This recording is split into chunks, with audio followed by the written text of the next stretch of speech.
Bon, je vais vous proposer de commencer. La méditation que je me propose de vous de faire avec vous plutôt, c'est la méditation sur les perturbations et leurs antidotes.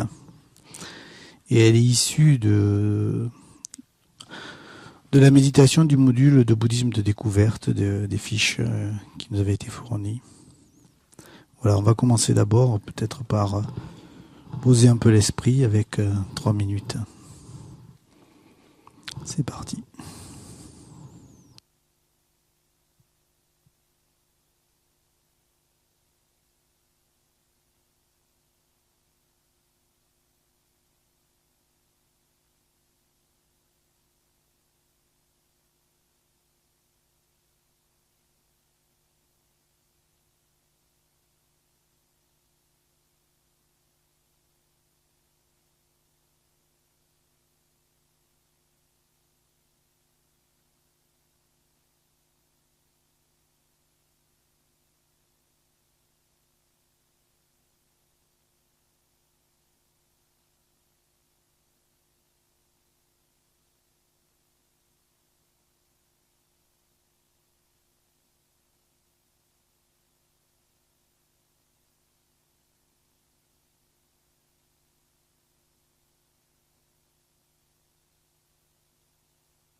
Pour placer notre motivation, on va commencer par suivre le guide de méditation. Je prends refuge auprès du Maître, je prends refuge auprès du Bouddha, je prends refuge auprès du Dharma, je prends refuge auprès du Sangha. Je prends refuge auprès du Maître, je prends refuge auprès du Bouddha, je prends refuge auprès du Dharma, je prends refuge auprès du Sangha. Je prends refuge auprès du Maître, je prends refuge auprès du Bouddha, je prends refuge auprès du Dharma, je prends refuge auprès du Sangha. Jusqu'à l'éveil, je prends refuge en le Bouddha, le Dharma et la communauté suprême, la Sangha. Jusqu'à l'éveil, je prends refuge en le Bouddha, le Dharma et la communauté suprême, la Sangha. Jusqu'à l'éveil, je prends refuge en le Bouddha, le Dharma et la communauté suprême, la Sangha. Grâce aux 2 accumulations rassemblées par mes pratiques de la générosité, des autres perfections et de cette méditation, puisse-je devenir un Bouddha afin d'être bénéfique à tous les êtres. Grâce aux 2 accumulations rassemblées par mes pratiques de la générosité et des autres perfections et de cette méditation, puisse-je devenir un Bouddha afin d'être bénéfique à tous les êtres. Grâce aux 2 accumulations rassemblées par mes pratiques de la générosité et des autres perfections et de cette méditation, puisse-je devenir un Bouddha afin d'être bénéfique à tous les êtres.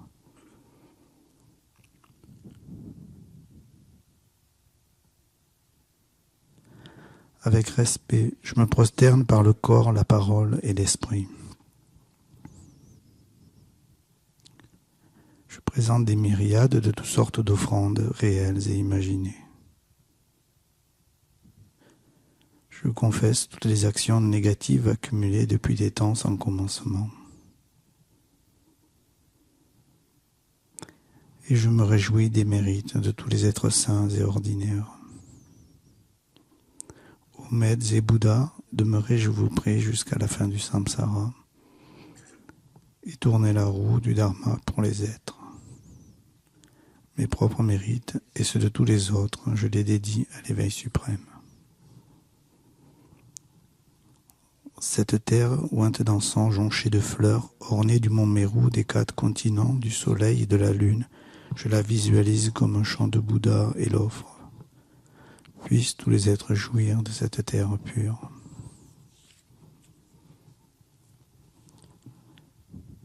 Je prends refuge et me prosterne devant le Maître et les 3 joyaux précieux. Veuillez, je vous prie, bénir mon esprit. Je vous fais la requête de pacifier immédiatement toutes les conceptions erronées, de la dévotion incorrecte envers le Maître, jusqu'à la vue dualiste dans mon esprit et dans celui de tous les êtres, mes mères. Je vous fais la requête de susciter dans mon esprit et celui de tous les êtres, mes mères, toutes les réalisations correctes de la dévotion au Maître jusqu'à l'éveil. Je vous fais la requête de pacifier tous les obstacles intérieurs et extérieurs qui entravent le développement de l'intégralité de la voie graduée vers l'éveil dans mon esprit et dans celui de tous les êtres, mes mères. Idam Guru Ratna Mandalakam Niryatayami. Précieux et glorieux Maître Racine, veuillez demeurer sur le lotus et le disque de lune au-dessus de ma tête. Dans votre grande bonté, veuillez me guider et m'accorder les réalisations de votre corps, de votre parole et de votre esprit. Veuillez me guider et m'accorder les réalisations de votre corps, de votre parole et de votre esprit. Vous êtes l'œil qui contemple l'immensité des enseignements, la porte d'accès suprême à la libération pour les êtres fortunés. À l'aide de vos moyens habiles, vous nous pacifiez avec amour. Ô Maître spirituel qui nous éclairez, je vous invoque. Puissais-je à aucun moment ne laisser surgir en moi la moindre vue fausse envers les actions du Maître glorieux. Puissais-je considérer toutes ces actions comme pures et avec cette dévotion recevoir les bénédictions du Maître dans mon cœur.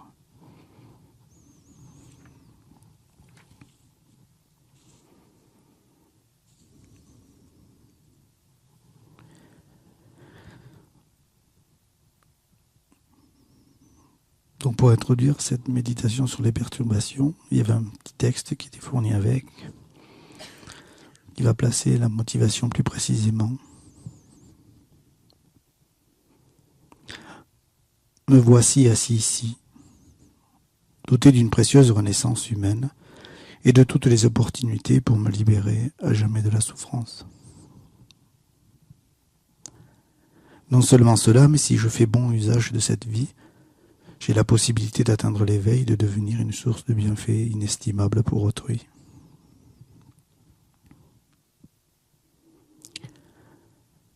Cependant, même si je souhaite être une personne bienveillante et compatissante, tout au long de mon cheminement vers l'éveil, je me laisse facilement déborder par les perturbations.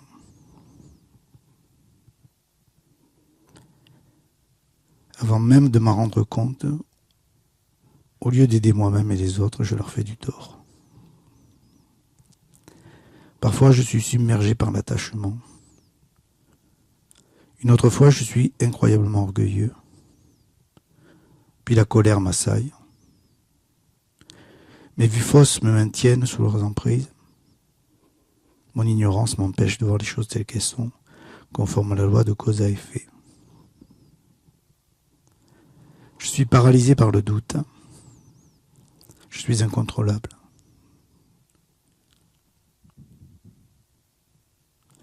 Je dois trouver le moyen de gagner la maîtrise de ces perturbations. Je dois m'assurer une certaine paix de l'esprit compatible avec mon aspiration compatissante à être bénéfique aux autres.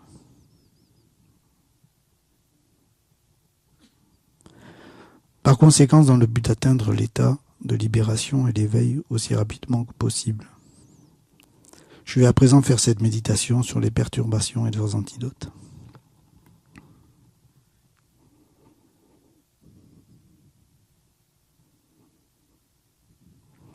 Nous n'avons pas aujourd'hui de traiter les 6 perturbations, racines.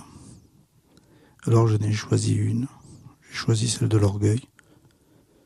L'orgueil dont nous venons de parler dans les strophes 72, 73, 74 ce matin. L'orgueil qui est une opinion infatuée de soi-même. Et cette opinion gonflée de soi, elle peut avoir pour base soit nos propres pouvoirs, pour ceux qui en ont, notre richesse, notre force physique, nos qualités, notre famille, notre sagesse, notre pureté d'éthique, nos connaissances, enfin, énormément de choses.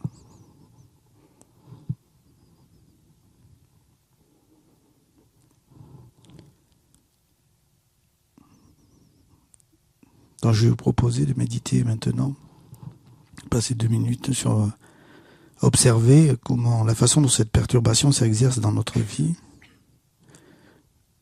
Qu'est-ce qui a tendance à nous rendre orgueilleux? Comment nous ressentons l'orgueil dans notre corps, dans notre esprit? Et comment nous nous sentons par rapport aux autres lorsque nous sommes orgueilleux?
On peut essayer de se souvenir quelles sortes de choses nous disons et nous faisons quand nous sommes sous l'emprise de l'orgueil.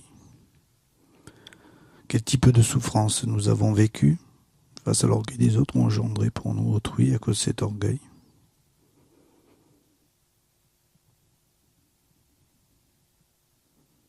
Quel impact l'orgueil a sur ma relation aux autres? Est-ce qu'il reste quelque espace pour la compassion lorsque l'orgueil prédomine? Donc je vous propose aussi de réfléchir à cela.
Maintenant que nous avons médité sur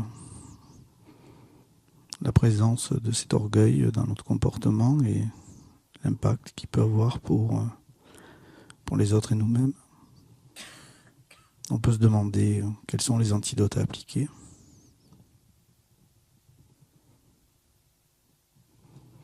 Nous pouvons d'une part réfléchir aux choses si nombreuses auxquelles nous ne connaissons pas grand-chose.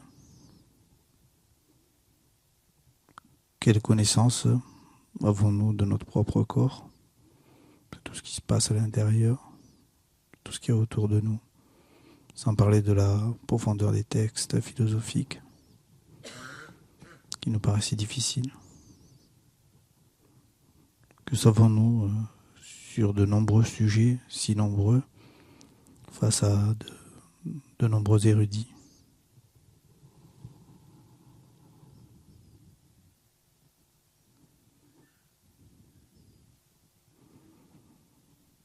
On peut réfléchir sur un des points sur lesquels on se sent orgueilleux et essayer de voir par rapport à d'autres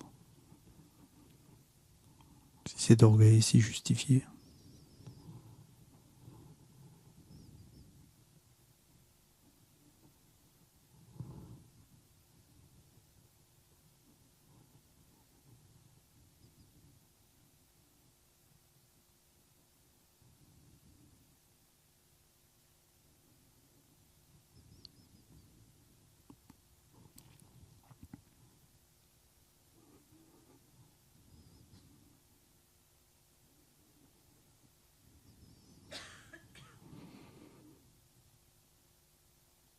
Comme autre antidote, nous pouvons aussi réfléchir aux qualités que les autres ont et que nous n'avons pas. On peut penser aux individus qui en savent plus que nous, mais aussi aux qualités qu'ils ont de plus que nous. Leur habileté qui est bien supérieure à la nôtre. Tout ce que d'autres savent faire si bien qu'on ne sait pas faire.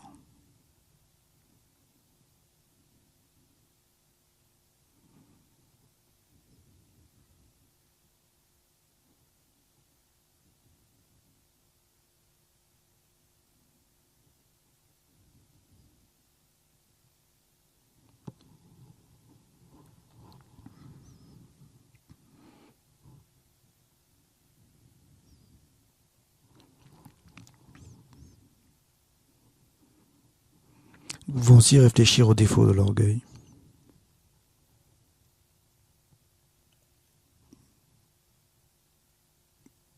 Car une personne orgueilleuse n'a pas d'espace pour apprendre quoi que ce soit.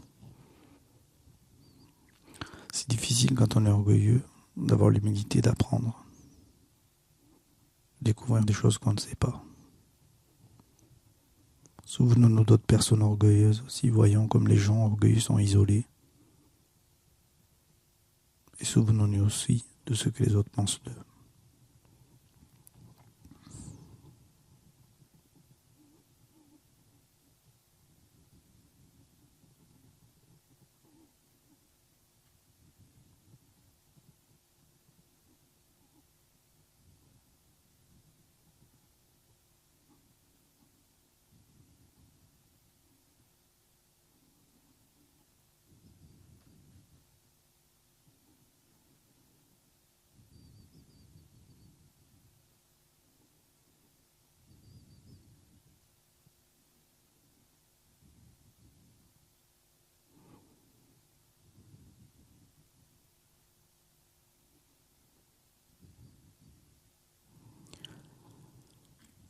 Enfin, nous pouvons méditer sur la vacuité.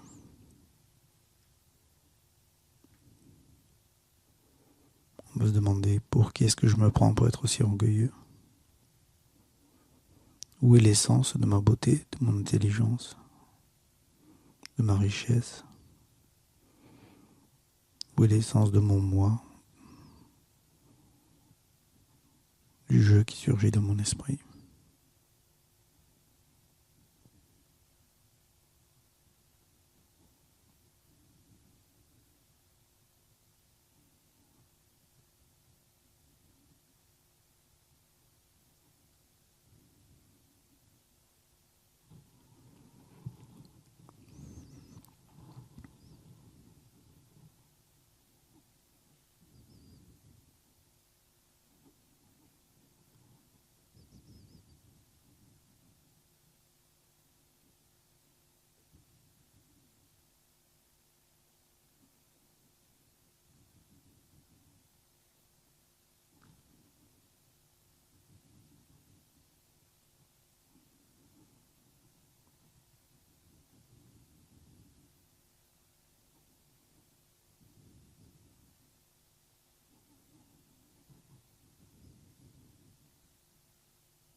Maintenant, nous pouvons généraliser cette réflexion à toutes nos autres perturbations. On peut passer et se demander quelle part de ma vie est vécue sous l'influence des perturbations.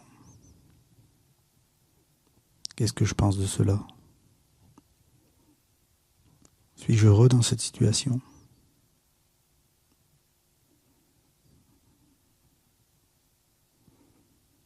Et si je parvenais à faire l'expérience d'espace au lieu d'attachement,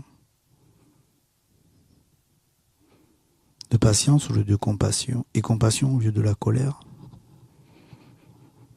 d'humilité au lieu de l'orgueil, de certitude spirituelle au lieu du doute, de sagesse au lieu de l'ignorance,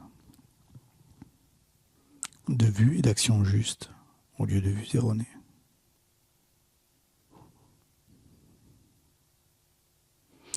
Alors imaginons que nous soyons entièrement libérés de ces perturbations. Imaginons cela un instant. Comme ça serait merveilleux.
Aussi maintenant, nous pouvons prendre les résolutions et décider de traquer l'apparition des perturbations dans nos esprits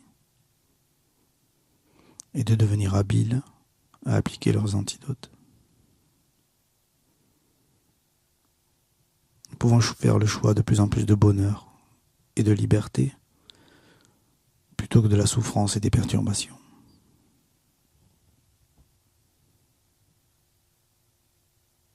Pour cela, nous pouvons étudier, réfléchir, méditer autant que possible, jusqu'à ce que nous soyons capables de déraciner l'ignorance et toutes les perturbations à jamais.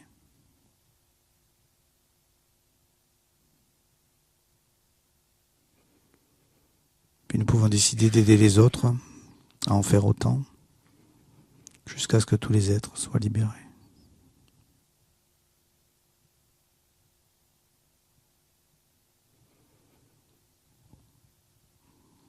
On peut se poser un instant sur cette résolution.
Je vous propose maintenant de dédier les mérites de cette méditation avec le livre Doré à la page 91.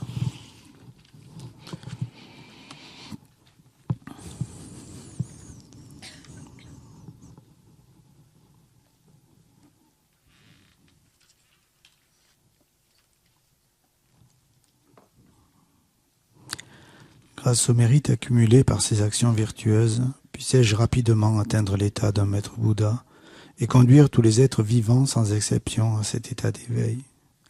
Puisse le joyau suprême de la bodhicitta naître là où il n'est pas né, ne pas dégénérer là où il est déjà né, mais s'accroître de plus en plus. Puisse la sagesse qui réalise la vacuité naître là où elle n'est pas née, ne pas dégénérer là où elle est déjà née, mais s'accroître de plus en plus. Tout comme le héros Manjushri ainsi que Samantabhadra ont réalisé les choses telles qu'elles sont, je dédie tous ces mérites de la manière la plus excellente, afin de suivre leur exemple.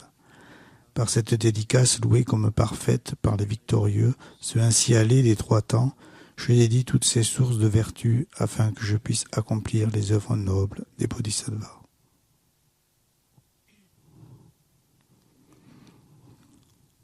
Puisque nous allons manger, je vous propose de faire l'offrande ensemble de nourriture, page 207.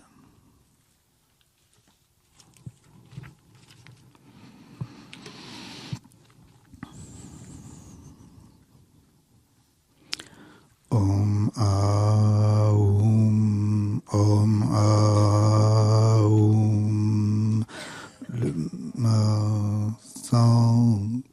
Le maître et le Bouddha, le maître est le Dharma, le maître est la Sangha, le maître est la source de tout bonheur. À tous les maîtres, je fais cette offrande.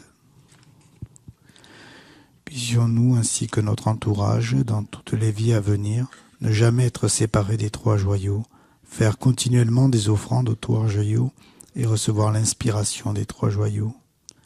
Au Maître suprême, le Bouddha précieux, au refuge suprême, la Dharma précieux, au guide suprême, la Sangha précieuse, aux trois joyaux, j'ai de refuge, je fais offrande. Merci à tous.